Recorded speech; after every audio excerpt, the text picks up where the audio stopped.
ਇੱਕ ਵਾਰ ਇੱਕ ਰਾਜਾ ਸੀ। ਉਸਦੇ ਦੋ ਪੁੱਤਰ ਸਨ।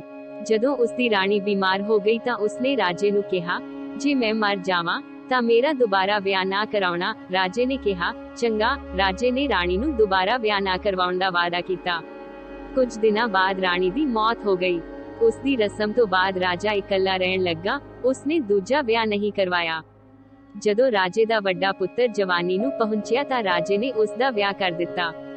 ਹੁਣ ਰਾਜੇ ਦਾ ਛੋਟਾ ਪੁੱਤਰ ਰਹਿ ਗਿਆ, ਜਿਸ ਦਾ ਵਿਆਹ ਅਜੇ ਹੋਣਾ ਬਾਕੀ ਸੀ। ਪਹਿਲਾਂ ਉਸਦੀ ਭਰਜਾਈ ਉਸਨੂੰ ਬਹੁਤ ਪਸੰਦ ਕਰਦੀ ਸੀ। ਉਹ ਉਸਦੇ ਖਾਣ ਪੀਣ ਦਾ ਪੂਰਾ ਧਿਆਨ ਰੱਖਦੀ ਸੀ, ਪਰ ਹੌਲੀ-ਹੌਲੀ ਉਸਨੂੰ ਉਸਦੇ ਨਾਲ ਚਿੜਚਿੜਾਪਣ ਸ਼ੁਰੂ ਹੋ ਗਿਆ।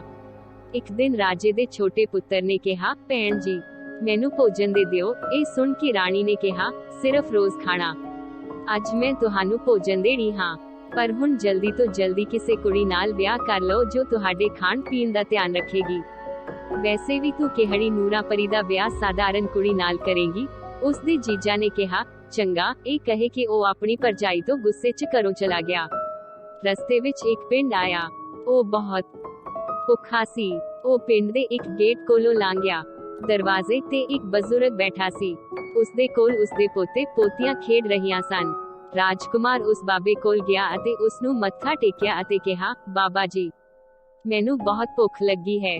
ਕਿਰਪਾ ਕਰਕੇ ਮੈਨੂੰ 2 ਰੋਟੀਆਂ ਅਤੇ ਇੱਕ ਗਿਲਾਸ ਲੱਸੀ ਦੇ ਦਿਓ। ਉਸਨੇ ਝਟ ਆਪਣੇ ਪੋਤੇ ਨੂੰ ਬੁਲਾਇਆ ਅਤੇ ਕਿਹਾ, ਜਾਓ, 2 ਰੋਟੀਆਂ ਅਤੇ ਇੱਕ ਗਲਾਸ ਲੱਸੀ ਲੈ ਕੇ ਆਓ। ਰੋਟੀ ਖਾ ਕੇ ਉਹ ਉੱਥੋਂ ਚਲਾ ਗਿਆ। ਪਿੱਛੋਂ ਬੁਲਾ ਕੇ ਬੁੱਢੇ ਨੇ ਰਾਜਕੁਮਾਰ ਨੂੰ ਪੁੱਛਿਆ, ਕਿੱਥੇ ਜਾ ਰਹੇ ਹੋ? ਉਸਨੇ ਕਿਹਾ, ਮੈਂ ਸੁੱਤੇ ਹੋਏ ਮਾਚੀਡੋ ਨੂੰ ਜਗਾਉਣ ਜਾ ਰਿਹਾ ਹਾਂ। ਬੁੱਢੇ ਨੇ ਕਿਹਾ, ਤੁਸੀਂ ਵੀ ਮੇਰੇ ਤੋਂ ਸੁਨੇਹਾ ਲੈ ਲਵੋ ਅਤੇ ਵਾਪਸ ਆਉਣ ਦੇ ਸਮੇਂ ਇਸ ਦਾ ਜਵਾਬ ਲਿਆਓ। ਰਾਜਕੁਮਾਰ ਬੋਲਿਆ, ਬਾਬਾ ਜੀ, ਦੱਸੋ, ਤੁਹਾਡਾ ਕੀ ਸੁਨੇਹਾ ਹੈ? ਉਸ ਬਜ਼ੁਰਗ ਨੇ ਕਿਹਾ, ਜਦੋਂ ਸਾਡੇ ਪਿੰਡ ਵਿੱਚ ਤੀਜ ਦਾ ਮੇਲਾ ਹੁੰਦਾ ਹੈ ਤਾਂ ਅੱਗ ਕਿਉਂ ਲੱਗਦੀ ਹੈ? ਰਾਜਕੁਮਾਰ ਕਹਿਣ ਲੱਗਾ, ਅੱਛਾ ਬਾਬਾ ਜੀ, ਮੈਂ ਤੁਹਾਡਾ ਇਹ ਸੰਦੇਸ਼ ਮਾਚੀਡੋ ਨੂੰ ਦੇਵਾਂਗਾ। ਰਾਜਕੁਮਾਰ ਨੇ ਬੁੱਢੇ ਨੂੰ ਮੱਥਾ ਟੇਕਿਆ ਅਤੇ ਚਲਾ ਗਿਆ। ਰਾਜਕੁਮਾਰ ਤੁਰਦਾ ਹੋਇਆ ਸਮੁੰਦਰ ਦੇ ਨੇੜੇ ਪਹੁੰਚਿਆ ਤਾਂ ਉਸਨੂੰ ਇੱਕ ਸੰਨਿਆਸੀ ਮਿਲਿਆ। ਉਸਨੇ ਕਿਹਾ, ਦੋਸਤ, ਕਿੱਥੇ ਜਾ ਰਿਹਾ ਹੈ? ਰਾਜਕੁਮਾਰ ਨੇ ਕਿਹਾ, ਦੋਸਤ, ਕੀ ਪੁੱਛਣਾ ਹੈ? ਮੈਂ ਸੁੱਤੇ ਹੋਏ ਮਸ਼ੀਦੋ ਨੂੰ ਜਗਾਉਣ ਜਾ ਰਿਹਾ ਹਾਂ। ਉਸ ਬਘਿਆੜ ਨੇ ਕਿਹਾ, ਮੇਰੇ ਕੋਲੋਂ ਵੀ ਕੋਈ ਸੁਨੇਹਾ ਲੈ ਲੈ। ਰਾਜਕੁਮਾਰ ਨੇ ਕਿਹਾ, ਮੈਂ ਤੁਹਾਡਾ ਸੁਨੇਹਾ ਲੈ ਜਾਵਾਂਗਾ, ਪਰ ਜੇ ਤੁਸੀਂ ਮੈਨੂੰ ਇੱਥੇ ਪਾਰ ਕਰ ਲਿਆ। ਜਦੋਂ ਬਘਿਆੜ ਨੇ ਉਸਨੂੰ ਸਮੁੰਦਰ ਪਾਰ ਕਰਾਇਆ ਤਾਂ ਉਸਨੇ ਕਿਹਾ, ਅੱਛਾ, ਤੁਸੀਂ ਸਮੁੰਦਰ ਪਾਰ ਕਰ ਲਿਆ ਹੈ। ਹੁਣ ਮੇਰੇ ਪਾਸਿਓਂ ਮਸ਼ੀਦੋ ਨੂੰ ਪੁੱਛੋ ਕਿ ਮੈਂ ਕਦੋਂ ਮਰਾਂਗਾ। ਇਹ ਸੁਨੇਹਾ ਲੈ ਕੇ ਰਾਜਕੁਮਾਰ ਅੱਗੇ ਵਧਿਆ। ਜਦੋਂ ਉਹ ਤੁਰਦਾ ਹੋਇਆ ਦੂਰ ਗਿਆ ਤਾਂ ਉਸਨੂੰ ਇੱਕ ਭੂਤ ਮਿਲਿਆ। ਉਸਨੇ ਕਿਹਾ, ਹੇ ਮਨੁੱਖ, ਤੂੰ ਕਿੱਥੇ ਜਾ ਰਿਹਾ ਹੈ? ਰਾਜਕੁਮਾਰ ਨੇ ਬੜੇ ਮਾਣ ਅਤੇ ਸਮਝ ਨਾਲ ਕਿਹਾ, ਮੈਂ ਸੌ ਰਹੇ ਮਾਸ਼ੀਦੋ ਨੂੰ ਜਗਾਉਣ ਜਾ ਰਿਹਾ ਹਾਂ। ਭੂਤ ਨੇ ਉਸਨੂੰ ਕਿਹਾ, ਮੇਰਾ ਵੀ ਸੁਨੇਹਾ ਲੈ ਜਾ। ਰਾਜਕੁਮਾਰ ਨੇ ਕਿਹਾ, ਮੈਂ ਤੇਰਾ ਸੰਦੇਸ਼ ਉਦੋਂ ਹੀ ਲੈ ਲਵਾਂਗਾ ਜਦੋਂ ਤੁਸੀਂ ਮੈਨੂੰ ਇਹ ਨਦੀ ਪਾਰ ਕਰਾਓਗੇ। ਭੂਤ ਨੇ ਉਸਨੂੰ ਦਰਿਆ ਪਾਰ ਕਰਵਾਇਆ ਤਾਂ ਰਾਜਕੁਮਾਰ ਨੇ ਕਿਹਾ, ਹੁਣ ਮੈਨੂੰ ਦੱਸੋ, ਤੇਰਾ ਸੰਦੇਸ਼ ਕੀ ਹੈ? ਭੂਤ ਨੇ ਕਿਹਾ, ਇਹ ਪਤਾ ਕਰਨ ਲਈ ਆ ਕਿ ਮੈਂ ਕਦੋਂ ਮਰਾਂਗਾ। ਇਸ ਤੋਂ ਬਾਅਦ ਰਾਜਕੁਮਾਰ ਅੱਗੇ ਵਧਿਆ। ਬਾਅਦ ਵਿੱਚ ਉਸਨੂੰ ਇੱਕ ਮਸ਼ੀਦ ਮਿਲਿਆ। ਉੱਥੇ ਜਾ ਕੇ ਉਸਨੇ ਮਸ਼ੀਦੋ ਦੇ ਪੁਤਲੇ ਨੂੰ ਦੁੱਧ ਨਾਲ ਧੋ ਕੇ ਚੰਗੀ ਤਰ੍ਹਾਂ ਸਾਫ਼ ਕੀਤਾ ਅਤੇ ਉਸ ਤੇ ਧੂਪ ਤੁਖਾਈ।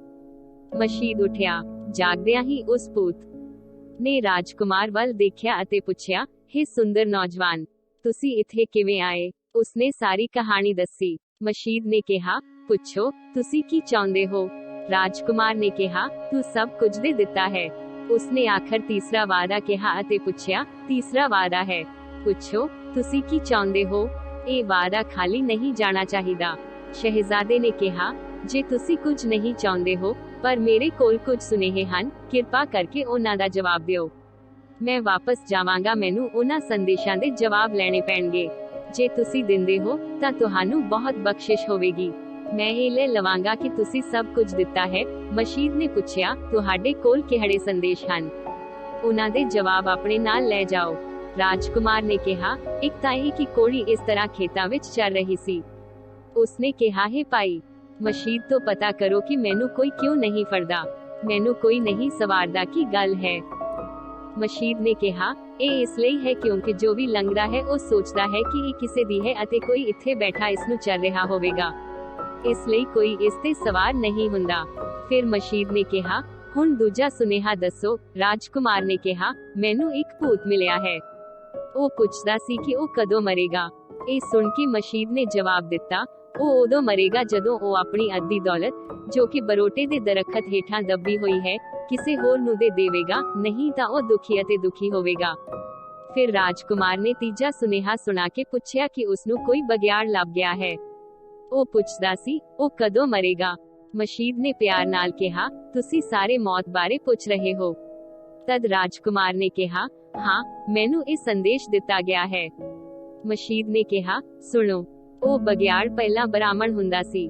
ਉਹ ਬਹੁਤ ਹੀ ਹੋਣਹਾਰ, ਦਿਆਲੂ ਅਤੇ ਮਹਾਨ ਇਨਸਾਨ ਸਨ, ਪਰ ਉਸਨੇ ਆਪਣਾ ਗਿਆਨ ਕਿਸੇ ਨੂੰ ਨਹੀਂ ਦਿੱਤਾ। ਹੁਣ ਜੇ ਉਹ ਆਪਣਾ ਅੱਧਾ ਗਿਆਨ ਕਿਸੇ ਨੂੰ ਦੇ ਦੇਵੇ ਤਾਂ ਹੀ ਉਹ ਮਰੇਗਾ ਅਤੇ ਇਸ ਸੰਸਾਰੀ ਜਾਲ ਤੋਂ ਸਦਾ ਲਈ ਮੁਕਤ ਹੋ ਜਾਵੇਗਾ। ਮਸ਼ੀਦ ਨੇ ਫਿਰ ਰਾਜਕੁਮਾਰ ਨੂੰ ਕਿਹਾ, ਮੈਨੂੰ ਹੋਰ ਦੱਸੋ, ਜੇ ਕੋਈ ਹੋਰ ਸੁਨੇਹਾ ਹੈ ਤਾਂ ਉਹ ਵੀ ਪੁੱਛੋ। ਰਾਜਕੁਮਾਰ ਨੇ ਕਿਹਾ, ਮਹਾਰਾਜ, ਇੱਕ ਹੋਰ ਸੁਨੇਹਾ ਹੈ, ਯਾਨੀ ਕਿ ਇੱਕ ਪਿੰਡ ਵਿੱਚ ਮੇਰੀ ਮੁਲਾਕਾਤ ਇੱਕ ਬਜ਼ੁਰਗ ਨਾਲ ਹੋਈ। ਮੇਰੇ ਪੇਟ ਦੀ ਅੱਗ ਬੁਝਾਉਣ ਲਈ ਉਸਨੇ ਮੈਨੂੰ ਰੋਟੀ ਅਤੇ ਲੱਸੀ ਦਾ ਗਿਲਾਸ ਵੀ ਦਿੱਤਾ। ਉਹ ਕਹਿੰਦੇ ਸਨ ਕਿ ਜਦੋਂ ਪਿੰਡ ਵਿੱਚ ਤੀਜ ਦਾ ਤਿਉਹਾਰ ਆਉਂਦਾ ਹੈ ਤਾਂ ਉਸ ਮੌਕੇ ਬਹੁਤ ਵੱਡਾ ਮੇਲਾ ਲੱਗਦਾ ਹੈ, ਫਿਰ ਉਸ ਸਮੇਂ ਪਿੰਡ ਵਿੱਚ ਅੱਗ ਕਿਉਂ ਲੱਗ ਜਾਂਦੀ ਹੈ। ਤਦ ਮਸ਼ੀਦ ਨੇ ਕਿਹਾ, ਉਸ ਪਿੰਡ ਵਿੱਚ ਇੱਕ ਬ੍ਰਾਹਮਣ ਦੀ ਕੁਆਰੀ ਕੁੜੀ ਹੈ। ਜਦੋਂ ਤੀਜ ਹੁੰਦੀ ਹੈ ਤਾਂ ਕੁੜੀਆਂ ਨਵੇਂ ਕੱਪੜੇ ਅਤੇ ਗਹਿਣੇ ਪਾਉਂਦੀਆਂ ਹਨ। ਉਹ ਇਹ ਵੀ ਕਹਿੰਦੀ ਹੈ ਕਿ ਜੇਕਰ ਮੇਰੇ ਵੀ ਮਾਪੇ ਜਾਂ ਭਰਾ ਹੁੰਦੇ ਤਾਂ ਮੈਂ ਵੀ ਇਸੇ ਤਰ੍ਹਾਂ ਕੱਪੜੇ ਪਹਿਨਦੀ ਅਤੇ ਗਹਿਣੇ ਪਾ ਕੇ ਉਹ ਤੀਜ ਦੇ ਮੇਲੇ ਤੇ ਜਾਂਦੀ ਹੈ। ਉਹ ਇਹ ਗੱਲ ਆਪਣੇ ਮਨ ਵਿੱਚ ਇੱਕ ਸਾਹ ਨਾਲ ਸੋਚਦੀ ਹੈ। ਜਦੋਂ ਉਹ ਸਾਹ ਲੈਂਦੀ ਹੈ ਤਾਂ ਅੱਗ ਲੱਗ ਜਾਂਦੀ ਹੈ। ਫਿਰ ਰਾਜਕੁਮਾਰ ਨੇ ਪੁੱਛਿਆ, ਬਸ ਇਹ ਤਾਂ ਸਿਰਫ 4 ਸੁਨੇਹੇ ਸਨ ਜੋ ਮੈਂ ਤੁਹਾਨੂੰ ਦੱਸੇ ਸਨ ਅਤੇ ਤੁਸੀਂ ਇਹਨਾਂ ਦਾ ਉਪਾਅ ਵੀ ਦੱਸਿਆ ਸੀ। ਹੁਣ ਮੈਨੂੰ ਜਾਣ ਦੀ ਇਜਾਜ਼ਤ ਹੈ। ਮਸ਼ੀਦ ਨੇ ਅਸੀਸ ਦਿੱਤੀ ਅਤੇ ਕਿਹਾ, ਜਾਓ, ਹੁਣ ਜਾ ਕੇ ਆਪਣਾ ਘਰ ਵਸਾਓ। ਸ਼ਹਿਜ਼ਾਦਾ ਮਸ਼ੀਦ ਨੂੰ ਮੱਥਾ ਟੇਕ ਕੇ ਵਾਪਸ ਚਲਾ ਗਿਆ। ਜਦੋਂ ਉਹ ਅੱਗੇ ਆਇਆ ਤਾਂ ਦੇਖਿਆ ਕਿ ਕੋੜੀ ਉਸੇ ਤਰ੍ਹਾਂ ਚੱਲ ਰਹੀ ਸੀ। ਉਸਨੇ ਉਸਨੂੰ ਪੁੱਛਿਆ, ਹੇ ਭਾਈ, ਕੀ ਤੁਹਾਨੂੰ ਮੇਰਾ ਸੁਨੇਹਾ ਮਿਲਿਆ? ਰਾਜਕੁਮਾਰ ਨੇ ਕਿਹਾ, ਹਾਂ, ਮੈਂ ਲਿਆਇਆ ਹਾਂ। ਕੋੜੀ ਨੇ ਪੁੱਛਿਆ, ਦੱਸੋ, ਕੀ ਜਵਾਬ ਲੈ ਕੇ ਆਏ ਹੋ? ਰਾਜਕੁਮਾਰ ਨੇ ਕਿਹਾ, ਤੁਸੀਂ ਇਸ ਲਈ ਚਾਰਦੇ ਹੋ ਕਿਉਂਕਿ ਤੁਹਾਡਾ ਦਾਣਾ ਇੱਥੇ ਸੀ ਅਤੇ ਕੋਈ ਤੁਹਾਨੂੰ ਫੜਦਾ ਨਹੀਂ, ਕਿਉਂਕਿ ਸ਼ਾਇਦ ਤੁਸੀਂ ਕਿਸੇ ਦੇ ਹੋ ਅਤੇ ਹਰ ਕੋਈ ਇਹ ਸਮਝਦਾ ਹੈ ਕਿ ਦਰਖਤ ਹੇਠਾਂ ਬੈਠਾ ਕੋਈ ਤੁਹਾਡੀ ਰਾਖੀ ਕਰ ਰਿਹਾ ਹੈ, ਇਸ ਲਈ ਕੋਈ ਤੁਹਾਡੇ ਤੇ ਸਵਾਰ ਨਹੀਂ ਹੈ।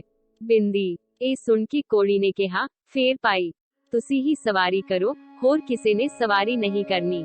ਇਹ ਸੁਣ ਕੇ ਰਾਜਕੁਮਾਰ ਜਲਦੀ ਨਾਲ ਕੋੜੀ ਦੀ ਪਿੱਠ ਤੇ ਬੈਠ ਗਿਆ ਅਤੇ ਹੌਲੀ ਹੌਲੀ ਇਸ਼ਾਰਾ ਕਰਕੇ ਕਿਹਾ, ਆਓ, ਮੇਰੀ ਮੰਜ਼ਿਲ ਵੀ ਇੱਥੇ ਹੀ ਹੈ, ਇਸ ਲਈ ਇੱਥੇ ਹੀ ਚੱਲੋ।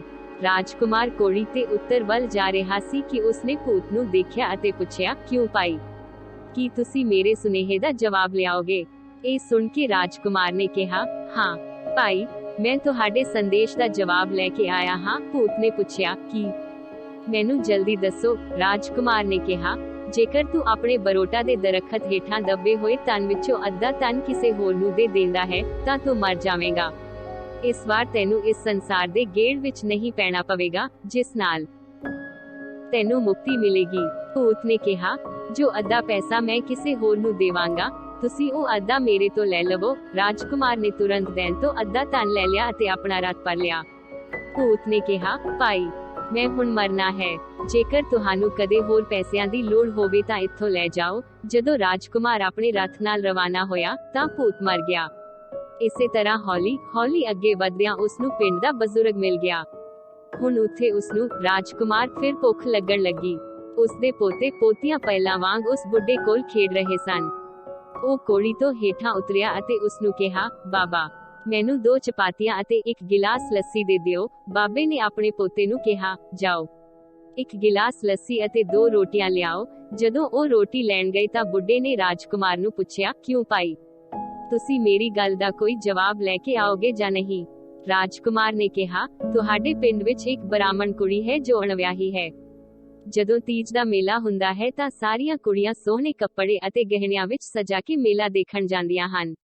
ਉਹ ਹਉਕਾ ਭਰਦਾ ਹੈ ਕਿ ਜੇ ਉਸਦੇ ਮਾਤਾ ਪਿਤਾ ਹੁੰਦੇ ਜਾਂ ਭਰਾ, ਉਹ ਵੀ ਚੰਗੇ ਕੱਪੜੇ ਅਤੇ ਗਹਿਣੇ ਪਾ ਕੇ ਮੇਲੇ ਤੇ ਜਾ ਸਕਦੀ ਸੀ। ਜਦੋਂ ਉਹ ਹਉਕਾ ਭਰਦੀ ਹੈ ਤਾਂ ਉਸ ਦੀ ਆਵਾਜ਼ ਦਰਗਾਹ ਤੱਕ ਪਹੁੰਚ ਜਾਂਦੀ ਹੈ ਅਤੇ ਅੱਗ ਲੱਗ ਜਾਂਦੀ ਹੈ। ਬੁੱਢੇ ਨੇ ਕਿਹਾ, ਅਤੇ ਕੋਈ ਵੀ ਉਸ ਨਾਲ ਵਿਆਹ ਨਹੀਂ ਕਰਨਾ ਚਾਹੁੰਦਾ, ਤੁਸੀਂ ਉਸ ਨਾਲ ਵਿਆਹ ਕਰ ਲਓ। ਆਪਣੇ ਪਿੰਡ ਦੇ ਸਾਰੇ ਲੋਕਾਂ ਨੂੰ ਇਕੱਠਾ ਕਰਕੇ ਉਸ ਬ੍ਰਾਹਮਣ ਲੜਕੀ ਦਾ ਇਸ ਰਾਜਕੁਮਾਰ ਨਾਲ ਵਿਆਹ ਕਰਵਾ ਲਿਆ। ਉਹ ਉਸ ਨੂੰ ਲੈ ਕੇ ਅੱਗੇ ਵਧਿਆ। ਹੁਣ ਰਸਤੇ ਵਿੱਚ ਜਦੋਂ ਰਾਜਕੁਮਾਰ ਨੂੰ ਉਹੀ ਬਘਿਆੜ ਮਿਲਿਆ ਤਾਂ ਰਾਜਕੁਮਾਰ ਨੇ ਉਸ ਨੂੰ ਆਪਣਾ ਸੁਨੇਹਾ ਵੀ ਦਿੱਤਾ, ਤੂੰ ਆਪਣਾ ਗਿਆਨ ਕਿਸੇ ਯੋਗ ਵਿਅਕਤੀ ਨੂੰ ਦੇਣਾ ਹੈ, ਲੈ ਜਾ। ਰਾਜਕੁਮਾਰ ਨੇ ਬਘਿਆੜ ਤੋਂ ਅੱਧਾ ਗਿਆਨ ਲੈ ਲਿਆ ਅਤੇ ਬਘਿਆੜ ਦੀ ਮੌਤ ਹੋ ਗਈ। ਹੁਣ ਦੈਂਤ ਦਾ ਅੱਧਾ ਤਨ, ਅੱਧਾ ਗਿਆਨ ਬਘਿਆੜ ਤੋਂ ਅਤੇ ਬ੍ਰਾਹਮਣਾਂ ਦੀ ਕੁੜੀ ਤੋਂ ਲੈ ਕੇ ਰਾਜਕੁਮਾਰ ਆਪਣੇ ਘਰ ਨੂੰ ਚੱਲ ਪਿਆ। ਜਦੋਂ ਉਹ ਘਰ ਪਹੁੰਚਦਾ ਉਸ ਦੀ ਭਰਜਾਈ ਇਹ ਸਭ ਦੇਖ ਕੇ ਹੈਰਾਨ ਰਹਿ ਗਈ। ਰਾਜਕੁਮਾਰ ਨੇ ਆਪਣੀ ਭਰਜਾਈ ਨੂੰ ਕਿਹਾ, ਦੇਖ ਭਾਬੀ, ਮੈਂ ਨੂਰਾਂ ਪਰੀ ਲੈ ਆਇਆ ਹਾਂ ਅਤੇ ਨਾਲ ਹੀ ਮੈਂ ਗਿਆਨ ਵਿੱਚ ਨਿਪੁੰਨ ਹੋ ਗਿਆ ਹਾਂ ਅਤੇ ਇੰਨੀ ਦੌਲਤ ਜੋ ਸਾਡੀਆਂ 7 ਪੀੜ੍ਹੀਆਂ ਤੱਕ ਖਤਮ ਨਹੀਂ ਹੋਵੇਗੀ। ਇੰਨਾ ਹੀ ਨਹੀਂ, ਜੇਕਰ ਹੋਰ ਪੈਸੇ ਦੀ ਲੋੜ ਪਈ ਤਾਂ ਹੋਰ ਲੈ ਕੇ ਆਵਾਂਗਾ। ਨਾਲੇ ਇਹ ਕੁੜੀ ਕਿੰਨੀ ਸੋਹਣੀ ਹੈ। ਹੁਣ ਰਾਜਕੁਮਾਰ ਨੇ ਆਪਣਾ ਸਾਰਾ ਘਰ ਪੈਸੇ ਨਾਲ ਭਰ ਲਿਆ ਹੈ ਅਤੇ ਆਪਣੇ ਲਈ ਇੱਕ ਵੱਡਾ ਮਹਿਲ ਵੀ ਬਣਵਾਇਆ ਹੈ। ਫਿਰ ਉਸ ਦੀ ਭਰਜਾਈ ਕਹਿਣ ਲੱਗੀ, ਹੁਣ ਵੱਖ ਨਾ ਹੋਵੋ। ਉਹ ਕਹਿਣ ਲੱਗਾ, ਹੁਣ ਮੈਨੂੰ ਤੁਹਾਡੀ ਕੀ ਲੋੜ ਹੈ, ਹੁਣ ਮੇਰੇ ਤੋਂ ਤੁਹਾਡਾ ਕੀ ਮਤਲਬ ਹੈ। ਫਿਰ ਉਹ ਵੱਖ ਹੋ ਗਿਆ ਅਤੇ ਆਪਣੀ ਜ਼ਿੰਦਗੀ ਖੁਸ਼ੀ ਨਾਲ ਗੁਜ਼ਾਰਨ ਲੱਗਾ। ਸ਼ਿਸ਼ਟਾਚਾਰ, ਡਾਕਟਰ ਸੁਖਵਿੰਦਰ ਕੌਰ ਬਾਟ।